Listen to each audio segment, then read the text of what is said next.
인간은 죄로 말미암아 하나님의 진노를 피할 수 없게 되었습니다. 이를 피하기 위하여 구원이 필요한데 로마서는 구원을 주시는 하나님의 능력이 바로 복음이라고 우리에게 설명해 주고 있습니다.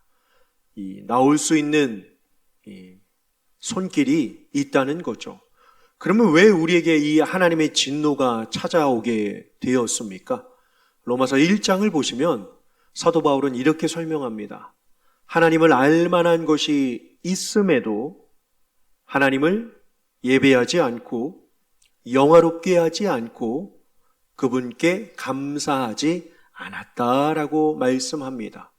분명히 하나님께서 종류대로 또 순리대로 세상을 창조하시고 이루어 가시는데 사람은 이 죄로 인하여 순리를 영리로 바꾸어서 자기 중심적인 사고로 삶을 살아가게 되어 하나님의 진노를 피할 수 없게 됩니다.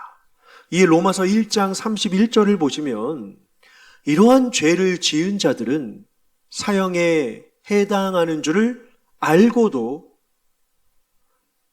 그 죄를 더 행하고 또한 행하는 자를 옳다 여겼다라고 말씀합니다. 참 안타까운 모습이죠. 이로 인하여 어때요? 인간은 심판을 면할 수 없게 되었습니다. 오늘 본문도 2장 12절 본문도 어떻습니까? 율법을 모르던 자들, 이방인이 될 수 있고 하나님을 거부하는 자들이 될 수도 있겠죠. 율법을 모르는 자들도 결국 율법으로 심판을 당하고 혹은요 반대로요 율법을 알고 있는데 하나님이 누구이신지 알고 있는데 하나님이 원하는 방법을 알고 있음에도 불구하고 그 뜻대로 살지 않는 자들에게는 이들 또한 율법으로 인한 심판을 면할 수 없다라고 말씀하고 있습니다. 그러니 어떻습니까? 인류에게 정말로 사랑이실 것만 같은 하나님께서 때로는 진노하셨고 때로는 심판하셨습니다. 물로 심판하기도 하셨습니다.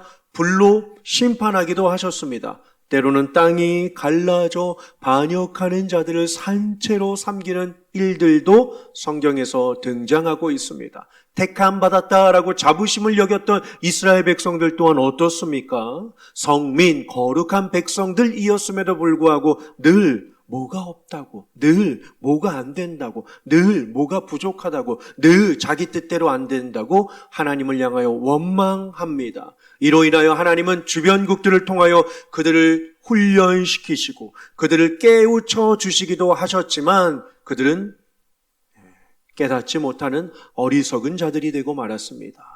신명기 말씀을 보시면 삼가, 듣고, 지켜, 행하라 라고 하는 이러한 제시하는 이러한 단어들이 정말 많이 등장함에도 불구하고 돌아서면 까먹는 하나님이 어디 계시느냐, 우리가 언제 하나님을 조롱했냐라고 하면서 어리석은 모습으로 살아가는 모습들이 성경 안에 많이 기록되어 있습니다. 여러분, 하나님을요 잘 보십시오. 하나님의 뜻이 무엇인지 아는 것, 과연 쉬울까요? 어려울까요? 하나님의 뜻을 어떻게 알지? 하나님의 뜻이 무엇일까? 하나님이 계시나? 하나님이 어떠한 분이신가? 라고 우리는 종종 우리는 생각하곤 합니다. 때로는 의구심을 가질 수도 있고 특별히 우리의 자녀들이 이러한 걱정을 가지고 많이 고민을 합니다. 하나님이 눈에 보이지 않는데 어떻게 하나님이 나를 사랑하시고 나를 위하여 일하시고 하나님이 계시는가라고 이야기를 합니다. 제가 여러분들에게 쉽게 이야기할 수 있도록 한 가지 비유를 잠깐 드리고 말씀으로 들어가고 싶은데요. 잘 보십시오. 숨바꼭질입니다. 숨바꼭질. 여러분들 자녀들과 여러분들의 자녀들이 어릴 적에 숨바꼭질을 해보셨습니까? 숨바꼭질. 만약에 집에서 숨바꼭질을 해요. 자녀에게 엄마가 숨을 테니까 아빠가 숨을 테니까 찾아봐 라고 하면서 10초를 세요. 그럼 아이에게 10초를 세라고 하죠. 그러면 10, 9, 거꾸로 세던가 1부터 세던가 자유롭게 세겠죠. 그러면서 이제 엄마가 이제 숨어요. 그러면요, 여러분들 같으시면 어떻게 숨으시겠습니까? 아이가 죽어도 못 찾을 만큼 꼭꼭 숨어 계시겠습니까? 아니요. 아이가 못 찾는 걸 가지고 희열을 느끼는 부모는 사실 없습니다. 그렇죠? 두고 봐라. 네가 나 찾나 봐라. 너 나 절대 못 찾는다 하고서 아예 그냥 모르겠습니다. 방문을 걸어 잠그는 엄마가 있는지, 옷장에 들어가서 그냥 옷장을 꽉 붙잡고 있는 아빠가 있는지는 모르겠지만 어떻습니까, 여러분? 자녀와 집에서 사랑하는 내 아들, 딸과 숨바꼭질을 하는 부모는요, 절대 그렇게 하지 않아요. 오히려 아이가 더 잘 찾을 수 있도록 어떻게 하죠? 여지를 줍니다. 한 10초, 20초 지났는데 아이가 못 찾으면 엄마의 마음은 어떻죠? 아이가 찾을 수 있도록 뭐 하죠? 막 이렇게 웃거나 하면서 막 소리를 내요. 왜요? 내 아이가 나를 찾기를 바라는 마음이 있기 때문입니다. 만약에 소리를 냈는데도 아이가 못 찾으면 어떡하죠? 그렇죠? 숨어 있는 곳에서 뭔가 하면서 소리를 주면서 엄마가 여기 있다라고 어떻게 해요? 알려줍니다. 왜요? 아이가 오기만을 바라고 있기 때문이죠. 지금 여러분들 표정 보니까 못 찾는 거에 희열을 느끼는 것 같은 그런 분들이 계시는데 제가 잘못 보고 있는 거죠? 그렇죠? 아니에요. 왜요? 숨어 있다가 아이가 엄마 여기 있네! 그러면요, 엄마는요 표정이 어떻죠? 아씨 들켰네. 죄송합니다. 어머나 들켰네 이러지 않잖아요. 그렇죠? 오히려 여기 있네 라고 하면서 기뻐하시잖아요. 오늘 별로 저랑 이 코드가 별로 안 맞으시네요, 여러분. 심각한 일 있으십니까, 여러분? 혹시 자녀와 싸우시거나 아니면 뭔가 좀 어떤 세상이 어려우셔서 그러신가요? 그렇죠? 별로 이렇게 너무 이렇게 경건하게 계셔가지고, 그렇죠? 발견한 순간, 어머, 우리 딸, 어머, 우리 아들이라고 하면서 엄마가 확 안아줍니다. 왜요? 엄마를 찾은 아이도 대견하고 아이를 기다린 엄마의 마음도 흐뭇 행복하니까요. 하나님은요, 엄마가 아이를 기다리는 것보다 하나님은요, 우리를 더 기다리시죠. 우리가 더 오기만을 바라고 계시죠. 언제 오나? 언제 나를 찾나? 언제 내게 오나? 언제 나를 발견하나? 언제 나의 흔적을 아나? 여러분, 세상의 부모도 아이가 찾을 수 있도록 여지를 주고 소리를 주고 뭔가 흔적을 남겨두고 뭔가 엄마 분명히 여기 있을 거야 라고 하는 그러한 느낌을 주는 것에 하나님을 한번 비교해 보십시오. 하나님은 숨어 계시는 분이 아니십니다. 하나님은 못 찾을 정도로 하나님의 존재를 감추고 계시는 분이 아니십니다. 그런데 세상은 만물을 통하여 BC와 AD가 나누어지는 역사를 통하여 세상의 변화를 통하여 이루 말할 수 없는 진보와 기술의 발달과 놀라운 혁명이 일어나고 있음에도 불구하고 이 모든 것들을 주관해 가시고 변화시켜 가시고 물들어 가시고 불게 하시고 또 떨어뜨리게 하시고 자라가게 하시고 열매 맺게 하시는 이 모든 주권을 가지고 능력을 가지고 만물을 이끌어가고 계시는 하나님을 어떻게 해요? 알지 못하고 있다라고 하는 사실입니다. 그러니요, 그 하나님이 기준이신데 그 하나님이 우리의 삶에 걸어가는 진리가 되시는데 어때요? 하나님을 보지 않으니까 내가 기준이 됩니다. 내가 옳고 그름을 판단하는 사람이 되고 말았습니다. 우리는요, 어때요? 무엇이 옳고 그른된 것인지 알면서도 사람이 진짜 많이 쓰는 표현이 뭔지 아십니까, 여러분? 사람이 진짜 많이 쓰는 표현이에요. 결과에 있어서요. 뭔지 아십니까? 어쩔 수 없었어 라고 하는 표현을 정말 많이 쓰는 것 같습니다. 제가 생각해 보니까 그렇더라고요. 하지 말아야 하는데 어쩔 수 없었어. 가지 말아야 하는데 어쩔 수 없었어. 먹지 말아야 하는데 어쩔 수 없었어. 그렇게 행동하지 말았어야 했는데 어쩔 수 없었어. 하나님이 기뻐하지 아니하시는 걸 아는데 어쩔 수 없었어. 하나님이 이렇게 사는 것을 원하시는데 어쩔 수 없었어. 하나님이 내가 지금 이러한 모습으로 하나님을 예배하고 하나님을 찾고 하나님을 의지해야 하는데 어쩔 수 없었어. 남편에게, 아내에게, 자녀에게, 공동체 사람들에게 어쩔 수 없었어 라고 하는 말을 얼마나 많이 하는지 모릅니다.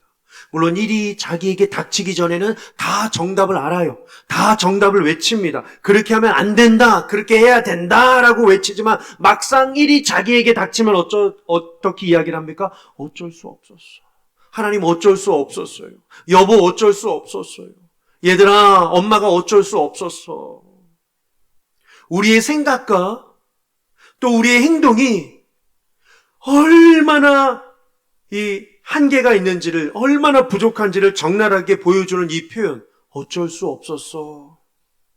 하나님께요, 공동체에게요, 가까운 사람들에게요, 그 누구에게도 말입니다. 어쩔 수 없었어 라고 말이죠. 이미 분명한 일을 행하는 것이 무엇인지를 압니다. 그렇죠? 무엇이 옳은지 안다고 해서 옳게 되는 것이 아닙니다. 그러면요, 옳은 것을 행해야 옳게 되는 것입니다. 안다고 옳게 되는 것이 아니라 행해야지만 옳게 되는 거예요. 믿음도 있지만 행함이 없는 믿음은, 그렇죠, 죽은 믿음이다 라고 하셨습니다. 선을 아무리 많이 안다고 선한 것이 아닙니다. 선을 행해야 선을 아는 것입니다. 선하게 되는 거죠. 사람은 선을 행하지 않으면서도 다른 사람이 악을 행하는 것에는 어때요? 정말 정확합니다. 무섭게 비판합니다. 날카롭게 정죄합니다. 근데 보십시오. 지난 시간의 말씀에 이어서요, 세상을 한번 보시면 로마서 3장 12절에요, 우리의 마음을 선뜻 놀라게 하는 구절이 있습니다. 한번 보실까요? 같이요. 시작. 다 치우쳐 함께 무익하게 되고 선을 행하는 자는 없나니 하나도 없도다. 아멘. 이라고 이야기를 합니다. 하나님을 알만한 것을 분명히 주었는데 다 치우쳐 함께 무익하게 되고 선을 행하는 자가 없나니 하나도 없다라고 강조합니다. 다 함께 하나도 라고 말입니다. 인류 역사에 대한 엄정한 증언입니다. 다들 그럴듯한 얼굴로 앉아 있어도 이 말씀에서 벗어날 수 있는 사람은 없죠. 없습니다. 이에 복음은요, 어떤 특정한 악인들에게만 필요한 것이 아닙니다. 복음은 모든 사람들에게 필요합니다. 왜요?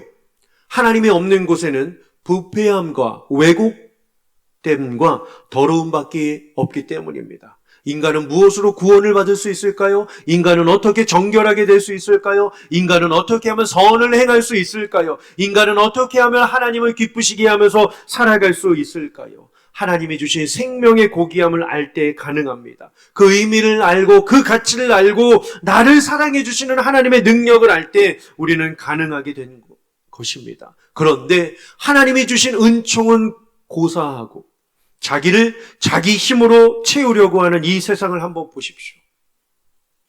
주님이 주시는 힘으로 살아야 하는데 내가 힘을 만들어서 살겠다고 합니다. 근데 마치 이 모습은 뭘까요? 전기가 꼽히지 않는, 전기가 꽂아 있지 않는, 전기가 뽑힌 냉장고이지 않을까요? 그렇죠? 난 전기가 필요 없어. 나는 이미 든든하니까, 난 이미 잘 닫혀져 있어. 잘 내실을 갖추고 있어. 냉장고 안에 음식이 많은 것처럼요, 나는 속이 꽉 찼어. 아는 것이 많아. 경험이 많다고. 더 이상 전기가 필요 없어 라고 하면서 코드를 뽑아 보십시오. 그 순간에 어떻게 됩니까? 음식이 부패하고 맙니다. 우리도 마찬가지예요. 하나님이 아닌 내 힘으로 살아가게 되면 우리는 무지하고 연약한 자가 될 수밖에 없다라고 하는 사실입니다. 그래서 하나님이 우리를 성도로 불러주신 거예요. 성도는 무엇입니까? 인간의 우열을 나누는 것이 성도가 아니라 하나님의 형상을 닮은 이 피조물의 모습이 얼마나 고귀하고 얼마나 아름다운지를 깨닫고 세상 앞에 하나님의 사랑을 갖고 사는 모습이 이렇게 행복합니다라고 보여줄 수 있는 통로가 바로 성도라고 하는 사실입니다. 화면 내려주셔도 될 것 같은데요. 그렇죠? 난 그런 짓 안 해. 난 그렇게 살지 않아. 여러분, 이건요, 정말 가난한 신앙입니다. 가난한 신앙이에요. 난 도둑질 안 해. 난 간음 안 해. 난 살인 안 해. 라는 것만으로 우리는 무엇이 되는 것이 결코 아닙니다. 나는 죄 짓지 않았다라고 하는 말이 내가 선을 행할 수 있다라고 하는 의미가 아닌 것처럼 말입니다. 다른 사람이 무엇을 잘못했는지를 우리가 안다고 해서 그것이 선을 행하는 증거가 아니다라고 하는 사실입니다. 쉽게 예를 들어볼까요? 선생님, 제 기도 시간에 눈 떴어요. 어떻게 알죠? 어떻게 알아요? 자기도요. 그렇죠? 자기도요. 눈 떴으니까요. 똑같은 거예요. 하나님 보시기에 똑같은 거예요. 하나님, 선생님, 제 기도 시간에 눈 떴어요.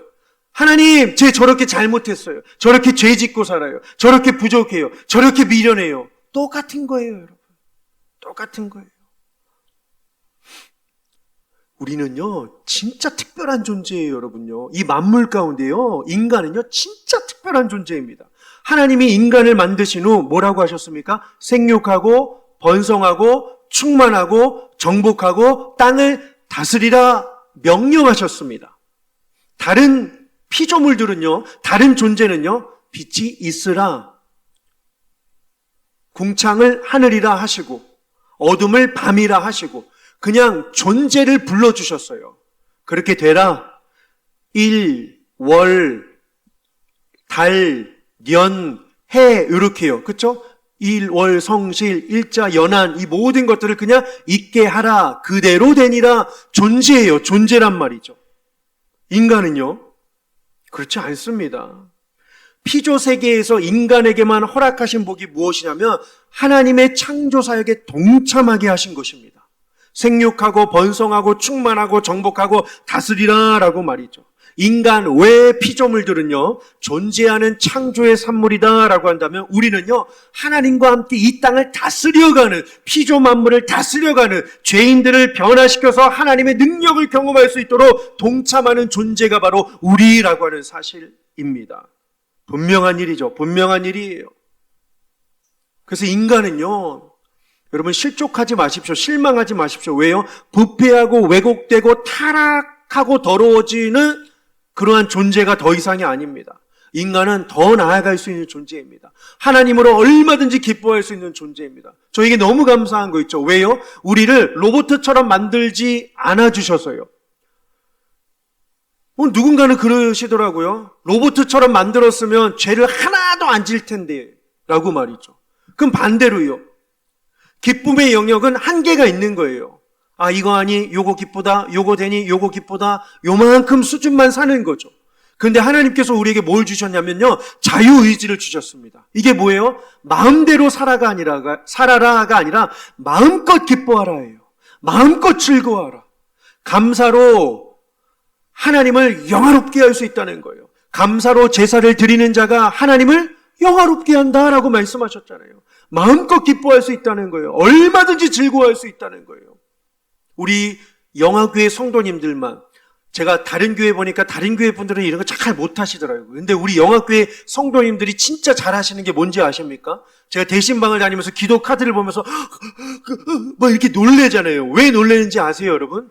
진짜 작은 것 하나에 엄청나게 여러분들이 감사하고 계시기 때문이에요. 진짜 작은 것 하나예요. 이번 주 대신방 받으실 분들 괜히 긴장하고 계시는 것 같아요. 그렇죠? 어머, 나 기도카드 다시 바꿔야 되겠네. 전사님들께 드리면 다시 바꿔드리도록 하겠습니다. 아니요, 그냥 쓰셔도 돼요. 그렇죠? 진짜 여러분들이 작은 것 하나예요. 요거 하나에 막 기뻐하고 같이 다녀도요. 어제도 또 제가 성도님들과 같이 있을 수 있는 시간이 또 이 결혼식이 있었는데요. 제가 그냥 있으면서 그냥 지나가고 안 듣는 것 같지만 버스 안에서요, 저 뒷자리에서 권사님이 무슨 이야기까지 하는지 제가 하나님께서 저에게 은사를 주셔서 뭘 은사를 주셨냐면요, 소머즈 은사, 잘 듣는 은사. 잘 듣는 은사. 저기 지금 김준하 전사님 제일 끝에 서 있는데요. 아, 목사님 멋지네. 제가 다 들린다니까 이야기해도요. 그렇죠? 다 들려요, 여러분. 저는 막 감사한 거죠. 왜요? 그 안에서 서로 이런저런 이야기 하는데도 막, 막 격려해주고, 사랑해주고, 칭찬해주고, 막 기뻐하시는 여러분들의 모습을 보면요. 아, 진짜 우리 영화교회 성도님들 귀하시다, 귀하시다. 그리고 우리 성도님들을 이렇게 사랑의 공동체로 만들어 가시는 하나님은 정말로 더 귀하시다라고 하는 것을 보게 됩니다. 그래요. 하나님은요, 우리에게 얼마든지 놀라운 은총을 주실 수 있는 분이신 줄 믿으시기를 주님의 이름으로 축원합니다. 그런데 인간이요, 부름받은 인간이요, 구원받은 인간이요, 하나님을 떠나고 외적인 아름다움과 세상의 명예와 보여지는 물질에 현혹되어서 자랑만 하고 살아가게 된다면 이 하나님의 본래의 형상을 닮은 인간의 모습과는 극단적인 모습 아니겠습니까? 여러분, 우리 안에 뭐가 있는지 아십니까? 하나님께서 예수님께서 우리에게 주신 것이 있어요. 그게 바로 무엇이냐면요, 골로새서 1장 19절과 20절입니다. 뭘 주셨대요? 충만한 은혜를 주셨대요. 하나님께서요, 예수님에게 충만한 은혜를 주셨는데 우리에게도 그걸 주셨대요. 아버지께서는 모든 충만으로 예수 안에 거하게 하시고, 20절이요, 그의 십자가의 피로 뭘 이루셨대요? 화평을 이루셨대요. 충만한 은혜가 무엇이냐면 바로 화평이라는 거죠.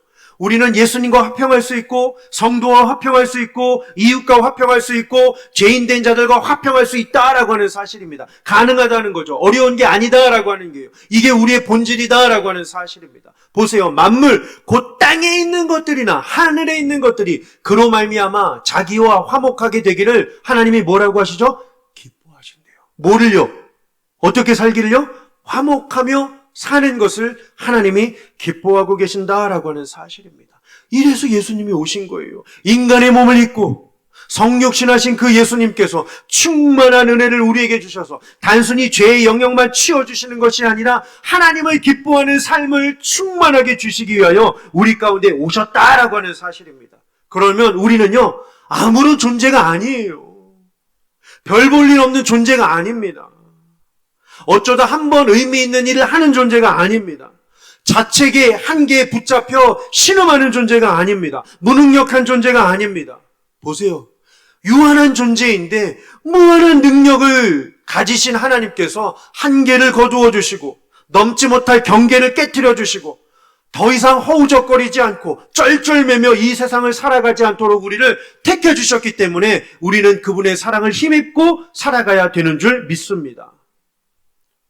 여러분, 하나님께 거부당하지 않은 게 참 감사하지 않습니까? 왜? 멸망당할 존재가 아니라 거부당하지 않고 하나님께 택함받은 이 은혜의 말입니다. 그분의 구원과 그분의 은총과 십자가의 능력으로 화목함이 이루어졌습니다. 이로 인하여 우리는 천국에 예비된 자녀인 줄 믿습니다. 그래서 오늘 하나님께서 야단치시는 거예요. 율법을 하는 너희들이요, 왜 율법대로 살지 못하고 말씀의 진리를 깨닫지 못하고 하나님이 기뻐하시는 삶을 살지 못하느냐라고 말이죠. 무엇이 선이고 무엇이 악인 줄 알기만 한 채 저러면 안 되지, 난 그렇게 안 살아 하는데 머물지 말라라고 이야기하고 계시는 것입니다. 사람이요, 순간 교만해지더라고요. 순간 나약해지더라고요. 예수님 당시에 먼저 예수님보다 와서 세례를 베풀던 자가 있습니다. 누구죠? 세례 요한이었어요. 다가오는 예수님을 향하여서 뭐라고 하죠? 보라, 세상 죄를 지고 가는 하나님의 어린 양이로다 라고 하면서 예수님이 오실 길을 예비한 자가 세례 요한이었습니다. 보아라, 하나님의 어린 양이로다, 메시아이시다. 그러면서 뭐라고 하죠? 나는 그분의 신발끈도 풀기도 감당치 못한다라고 이야기를 합니다. 근데 요한에게 어느 날 의심이 찾아왔어요. 마태복음 11장 2절입니다. 요한이 옥에 갇히게 됩니다. 그러자 의구심이 생겨요.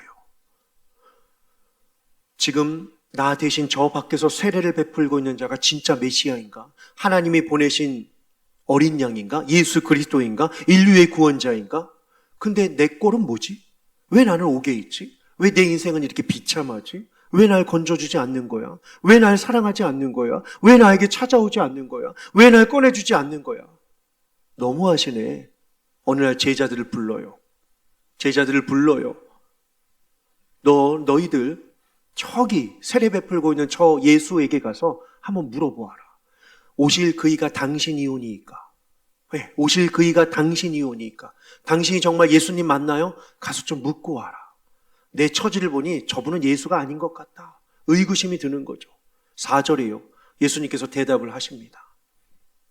얘야, 능력 있는 사람만 제자로 삼고 총명한 사람만 내 사람으로 삼고 지혜 있는 자만, 명예 있는 사람만, 물질이 많은 사람만 나는 찾으러 온 것이 아니다 라고 이야기를 합니다. 대상들을 보십시오. 맹인이에요. 못 걷는 자입니다. 병든 자예요. 못 듣는 자입니다. 죽어가는 자들입니다. 가난한 자입니다. 왜? 예수님이 이 땅 가운데 오신 본질을 정확하게 이야기해주고 계시지 않습니까, 여러분? 그렇죠? 예. 이게 뭐예요? 5절 표현이 뭡니까? 우리 주변에요, 맹인이 있다는 거예요. 그냥 육신적인 맹인을 넘어서요, 영적으로 한번 보시자고요. 그렇죠? 하나님을 보지 못하는 자들에게 구원을 주시기 위하여 하나님 나라로 걸어가지 못하고 있는, 방황하고 있는 그 영혼들이 하나님을 향하여 걸어갈 수 있도록 말이죠. 육신의 질병도 질병이지만 영혼의 질병으로 말미암아 하나님을 보지 못하고 죄악 가운데 짓눌려 신음하고 고통하고 우울해하며 살아가고 있는 자들에게 고침을 주기 위하여 예수님이 오셨다라고 하는 사실입니다. 그냥 단순히 기적을 베푸시면서 물이 변하여 포도주가 되고 거친 파도가 잔잔해지고 죽은 사람이 깨어나는 기적과 이적, 수천 명을 오병이어로 먹이시는 그러한 기적을 보여주시려고 오신 것이 아니라 듣기 위하여, 두 번째 줄이요, 듣기 위하여요. 복음이 무엇인지, 하나님의 진노를 피하는 방법이 무엇인지 듣기 위하여서요.